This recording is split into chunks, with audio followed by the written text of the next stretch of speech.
Bonjour et bienvenue sur France 24 et sur Radio France Internationale. Nous sommes à New York et notre invité pour une interview exclusive est le président de la République démocratique du Congo, Félix Tshisekedi. Et avec moi pour cet entretien, Christophe Boisbouvier de RFI. Monsieur le Président, bonjour. Bonjour, Monsieur Boisbouvier.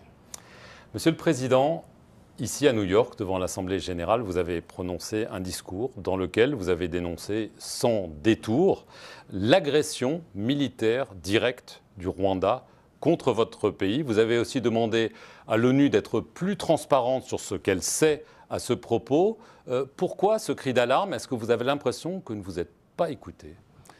C'est plutôt un cri de vérité, pas d'alarme, parce que les alarmes ont été données à plusieurs reprises pardon, dans la région à travers les ONG et autres organisations.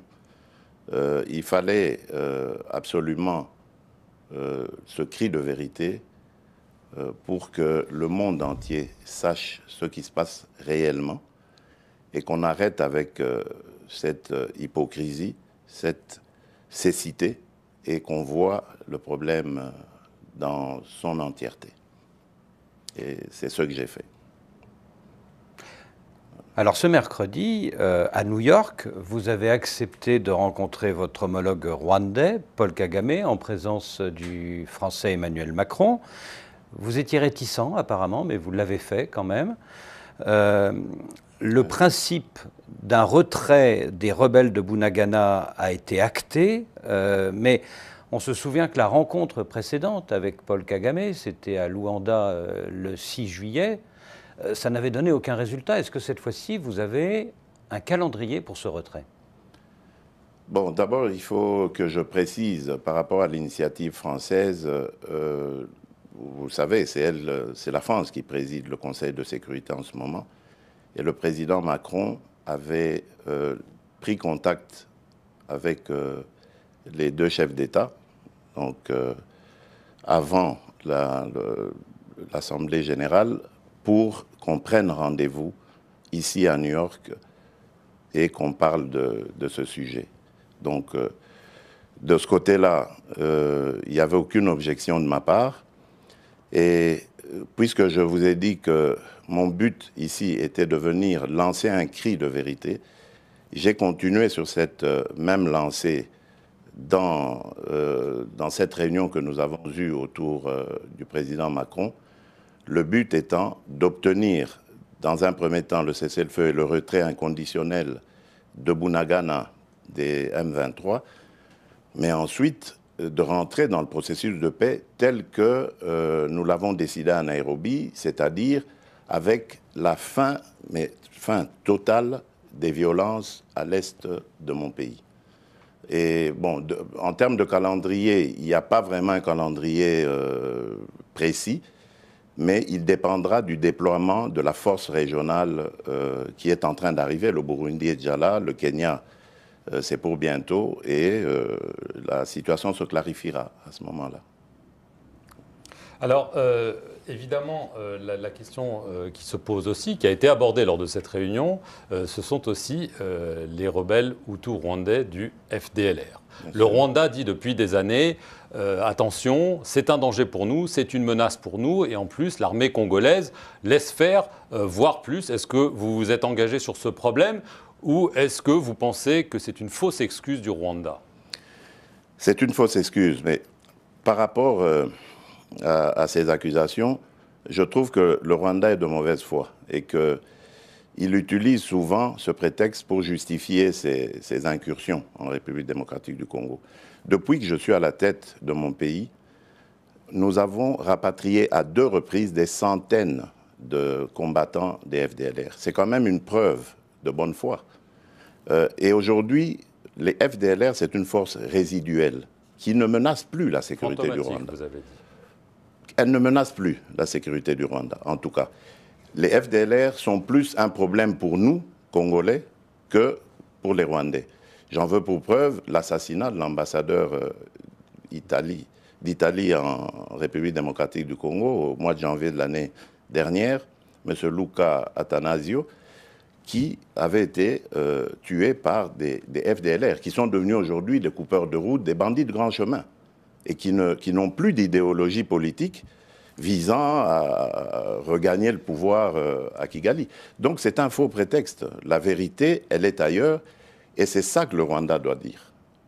Voilà. Le Rwanda accuse aussi un certain nombre d'hommes politiques congolais et d'autorités locales de tolérer, voire d'encourager des attaques contre des populations tutsis congolaises. Quelles mesures vous comptez prendre pour empêcher que cela continue, notamment sur les réseaux sociaux et quelquefois dans la rue? Les mesures ont déjà été prises par la Constitution. Notre Constitution est très claire là-dessus. Elle condamne de manière claire toute allusion à de la ségrégation, à de la xénophobie, à du tribalisme. Ça n'existe pas dans notre pays en théorie. En pratique, lorsque c'est arrivé, parce qu'il y a eu quelques dérapages dans ce sens. À Kindu, par exemple. Nous avons immédiatement pris des mesures et sanctionné les coupables. Nous ne tolérerons jamais de discours séparatistes, ségrégationnistes, xénophobes contre quelque communauté que ce soit des communautés congolaises ou étrangères vivant au Congo. Donc, dans le Congo que je dirige, c'est un fléau qui est appelé à être éradiqué.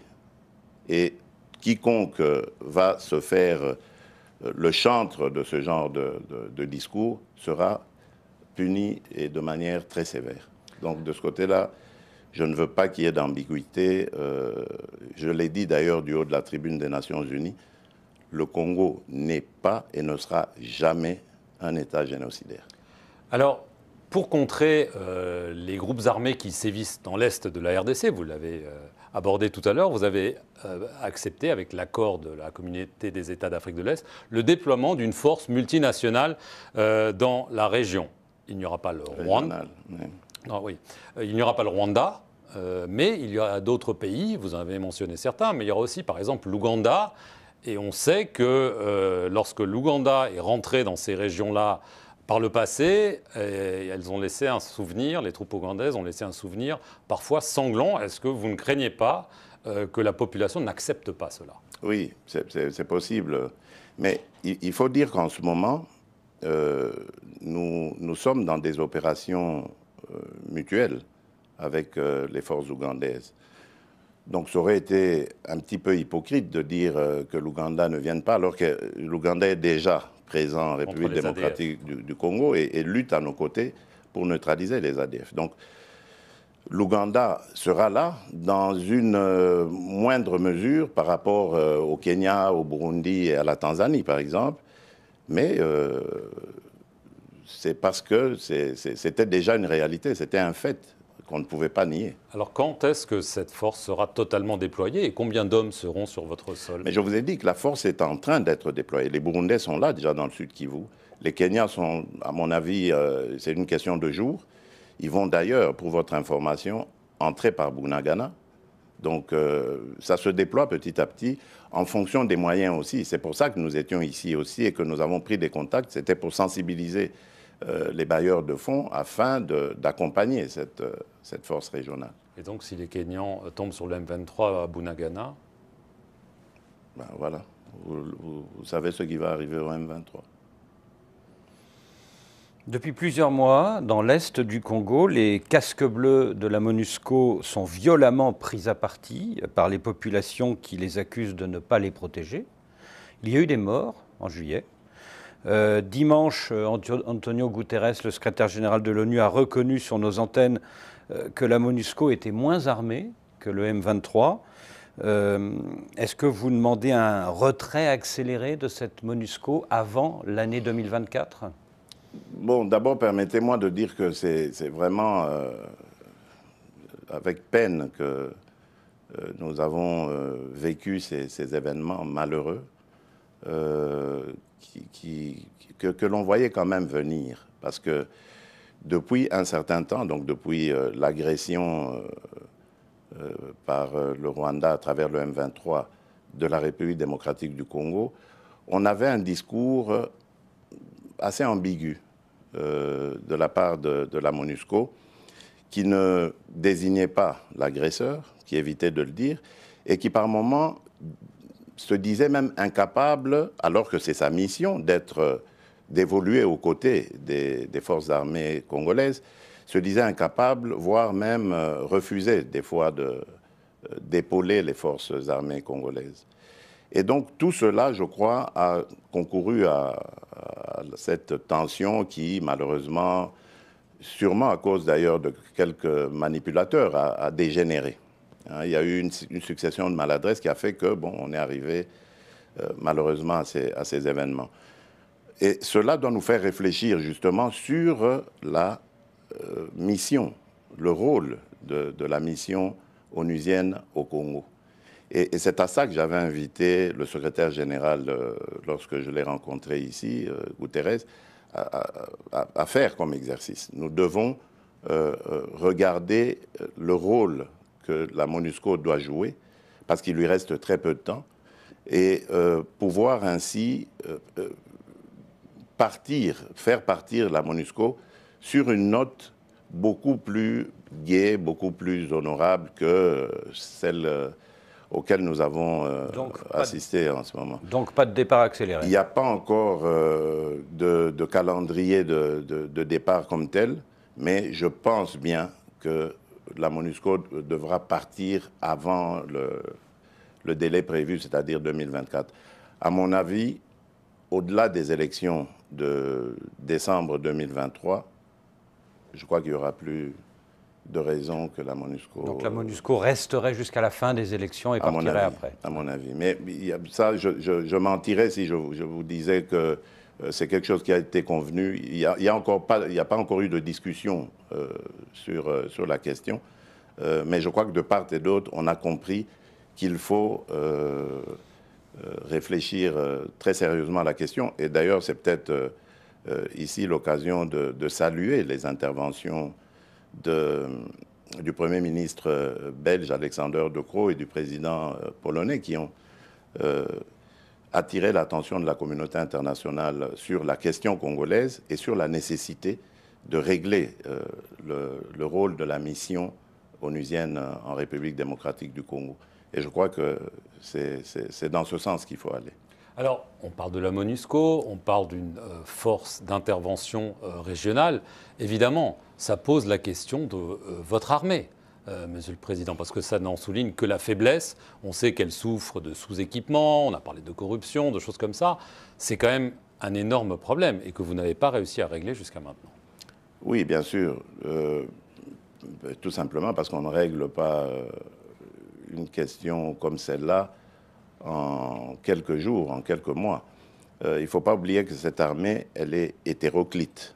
Elle est composée de plusieurs branches. Il y avait d'abord les anciennes forces armées zaïroises, puis ensuite il y a eu les fameux Kadogo qui sont arrivés avec l'AFDL, puis nous avons eu des rébellions qui se sont conclues par des discussions, des accords. Et ces accords ont mené à des brassages, des mixages. Et tout ça, c'est plusieurs corps en un seul corps.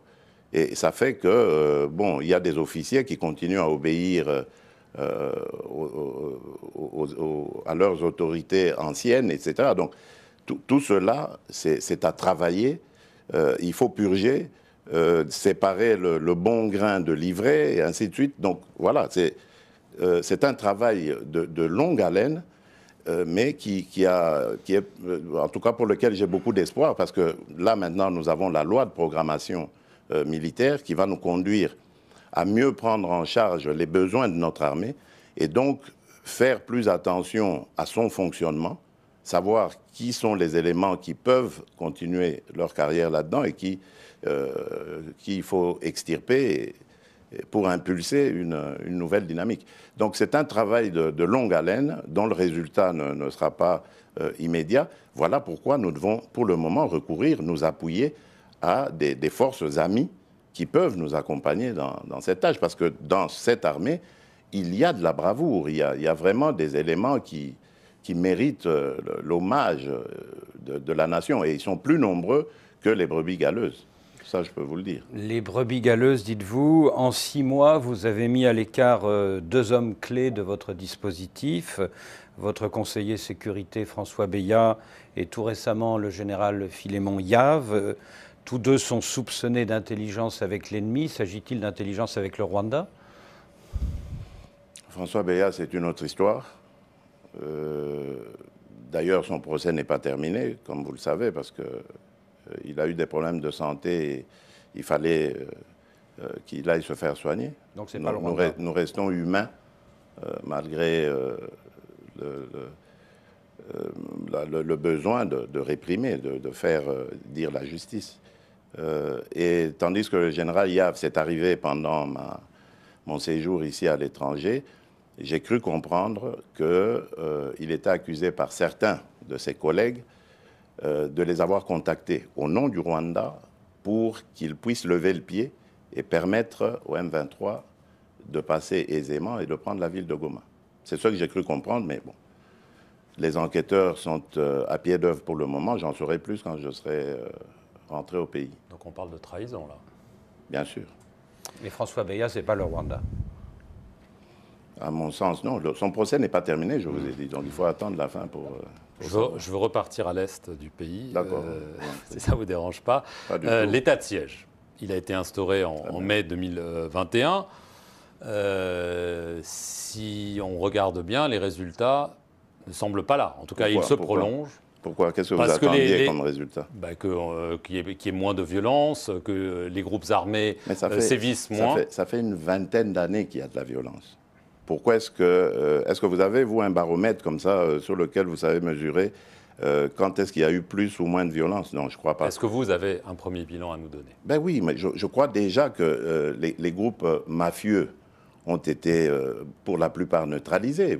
Je crois que vous avez quand même appris que les recettes de ces provinces ont fait un bond en avant. Donc ça veut dire que l'état de siège a eu au moins du bon de ce côté-là, celui de sensibiliser les ressources et donc pouvoir maintenant les injecter dans des programmes de prise en charge de ces groupes armés afin de les désintéresser de cette question. Parce qu'il y a aussi le côté pauvreté, chômage et tout ça qui les avait amenés dans ces activités. Il y a en Ituri, par exemple, plusieurs groupes armés mono-ethniques qui se battaient justement pour des raisons ethniques, qui ont fait la paix et qui sont prêts à complètement sortir de ces activités. Donc, il y a une lueur d'espoir, mais évidemment, je ne dis pas que tout est parfait. Ça ne pouvait pas non plus l'être. Moi, je ne me faisais pas d'illusions. On est dans une zone où il y a eu une vingtaine d'années de violence et de mafia et tout ce que vous voulez. Ce n'est pas en un an qu'on allait mettre fin à tous ces fléaux. Mais, et en plus, il y a eu, ça a été interrompu par le M23 qui est arrivé comme un cheveu dans la soupe pour encore compliquer les choses. C'est peut-être lié, non? Oui, sûrement. Mais tout ça, il faut le démêler, il faut le comprendre. Mais la détermination est là. Combien de temps, Monsieur le Président? Jusqu'à quand l'état de siège? Jusqu'à la présidentielle? Ce qui est certain, c'est qu'on allait déjà faire un premier bilan. Je vous ai parlé du M23 qui est venu comme un cheveu dans la soupe interrompre tout. On allait, avant les vacances parlementaires qui viennent de se terminer maintenant, donc au mois de juin, on avait prévu une table ronde avec les élus, la société civile locale, pour voir ensemble et évaluer vraiment de manière franche la situation de l'état de siège. Malheureusement, on a dû tout interrompre pour faire face d'abord à cette agression. Et je crois que si avec Bunagana ça se résout, on pourra revenner sur ce débat-là. Et voilà. Ce sera avant la présidentielle quand même? Oui, bien sûr. Il faut pour que les gens sachent. Je vous ai parlé d'élections tout à l'heure quand j'évoquais la MONUSCO, le départ de la MONUSCO. Je crois que les élections seront... En tout cas, moi, je n'ai aucune raison, je ne suis pas à la CENI, mais je rencontre souvent, enfin quelquefois, le président de la CENI, et parce que je veille à ce que l'accompagnement de l'État soit là, surtout au niveau des finances. Et à chaque rencontre que j'ai avec lui, je lui pose toujours la même question. que j'appelle maintenant question traditionnelle, c'est-à-dire est-ce que les élections seront organisées dans les délais? Il m'a dit il n'y aura aucun problème. Donc je n'ai pas de raison de douter de lui, c'est lui l'expert. S'il le dit jusqu'ici, moi mon travail c'est juste de veiller à ce que le ministre des Finances fasse le sien aussi en donnant les ressources nécessaires pour faire avancer le processus. Oui, mais tout de même, donc, je pense que ça devrait aller. Oui, mais tout de même, Monsieur le Président, il y a ce rapport du PNUD révélé par Africa Intelligence qui dit que le scénario d'un report est désormais probable. Il y a le fait qu'il n'y a pas de calendrier électoral encore pour l'instant. Faites très attention à ce qui a été publié là. Faites très attention parce qu'il y a eu beaucoup de manipulations. J'ai vérifié auprès des responsables du PNUD eux-mêmes. Ils n'ont pas affirmé cela. Ils m'ont dit très clairement qu'ils n'ont jamais émis d'avis pessimiste. Jamais. Donc ça, c'est une récupération qui est sûrement l'œuvre de nos opposants. Hein. Et aujourd'hui, on sait comment on peut manipuler les médias et tout ça. Donc voilà, c'était ça le but. Mais il n'y a pas de Parce qu'il y a des forces obscures en République démocratique du Congo qui ne veulent pas de ces élections. Si vous voyez ce qui se passe, par exemple, à l'Ouest aujourd'hui, qui ressemble presque comme deux gouttes d'eau aux violences qu'on voit à l'Est. Dans le Maï-Dombé. Ben voilà, donc c'est clair. Mais il n'y a pas de calendrier. Il y a une main noire qui veut saboter. Le calendrier viendra. Ce n'est pas le calendrier qui... on est à plus d'1 an encore des élections. Ce n'est pas le calendrier qui va faire les élections. Ce sont les électeurs. Il faut les enrôler. Voilà, c'est ça qui est plus important pour moi. Le calendrier, on peut le faire... en dernier lieu, en dernière minute. Alors, l'opposition... Oui. L'opposition vous accuse d'avoir placé à la tête de la commission électorale, la CENI, et à la tête de la Cour constitutionnelle des hommes à votre main, et donc de vouloir verrouiller le scrutin et être sûr d'être réélu, parce qu'on sait que vous allez vous représenter. Je trouve que c'est une insulte à l'intelligence de ces deux grands hommes, et je ne suis pas le seul à le dire. Le background de Denis Kadima, par exemple, en termes d'élection, n'est pas... C'était le meilleur, d'ailleurs. Il avait le meilleur profil de tous les candidats présidents. Donc, je ne suis pas le seul à le dire. Et je crois qu'aujourd'hui, cette question est vidée parce que même cette fameuse opposition reconnaît en lui sa valeur. Et tous nos partenaires ont aussi adoubé... l'individu, donc il n'y a plus de raison de douter de ça. Quant au président de la Cour constitutionnelle, il a été choisi par ses pairs, ce n'est pas moi. Donc c'est un faux procès que l'on me fait en m'accusant d'avoir placé quelqu'un. D'abord, ce n'était pas mon homme de main, je ne le connaissais pas. Avant qu'il soit président, je ne le connaissais pas du tout. Je l'ai connu juste au moment où il a été nommé à la Cour constitutionnelle. Donc, avant ça, je n'avais jamais eu de contact avec lui. On peut le vérifier. Votre bilan, depuis 3 ans et demi, est fortement critiqué par l'opposition. L'arrestation, c'est ça la démocratie. L'arrestation, il y a quelques semaines, de votre ancien compagnon UDPS, le député Kabound, suscite beaucoup d'interrogations. Alors, vous êtes... Des interrogations sur sur la raison. Il a été arrêté pour offense au chef de l'État, mais beaucoup s'interrogent sur le fait qu'il soit en prison pour ce délit. Et est-ce qu'il ne faudrait pas qu'il soit éventuellement placé en résidence surveillée? Ça, c'est à la justice de voir. Moi, je ne suis pas cette affaire. Vous êtes donc candidat en 2023, mais est-ce que des opposants, des personnalités comme Martin Fayoulou, qui continuent de revendiquer la victoire de 2018, comme Moïse Katumbi, comme qui sait un candidat pro-Kabila, sans parler de Matata Ponyo, est-ce que ces gens-là ne risquent pas de vous mettre en difficulté sur le thème « il faut sortir le sortant, il faut un changement » ? C'est le peuple qui décidera. Pourquoi est-ce que vous voulez que moi je me mette à spéculer sur... je ne suis pas Dieu le Père. Je ne connais pas l'avenir. Moi, je vis au quotidien et j'écoute mes compatriotes et essaye, dans la mesure du possible, de répondre à leurs besoins, à leurs revendications. Le reste appartient justement à ce peuple. C'est lui qui décidera, le moment venu, de qui peut présider à Mais vous sa semblez destinée. confiant, vous pensez que... Moi, je suis très confiant. Mais qu'est-ce qui vous rend confiant, justement, face à toutes ces critiques que vous essayez de la part? Les réalisations, nous en avons fait énormément. Regardez notre budget, regardez la gratuité de l'éducation. Aujourd'hui, nous sommes à la gratuité de la santé. Les infrastructures sont en train d'être construites. Et il y a ce fabuleux et ambitieux programme de développement à la base, c'est-à-dire de développement des 145 territoires, qui fera date, dont le PNUD d'ailleurs a dit que c'était le plus beau programme de toute l'existence du PNUD. On n'a jamais vu ça. Et il permettra à la République démocratique du Congo d'atteindre 12 des 17 ODD. Donc c'est pour vous dire que nous travaillons pour notre peuple, nous sommes au service de notre peuple. Évidemment, ce pays, il revient de loin. Monsieur Boisbouvier, ce n'est pas à vous que je vais décrire l'image que la République démocratique du Congo avait dans le concert des nations. Ne fût-ce que pour entendre la voix de la République démocratique du Congo, c'était impossible. Le pays était devenu aphone. À une époque, oui. Et nous avons réussi à ramener le pays à l'agenda international. Aujourd'hui, on parle de la RDC, on parle de nous comme pays solution au niveau environnemental. On parle de nous comme pays d'avenir, parce que nous avons une jeunesse formidable, ingénieuse, qui est prête, qui est très dynamique, prête à servir. Il faut simplement encadrer tout cela.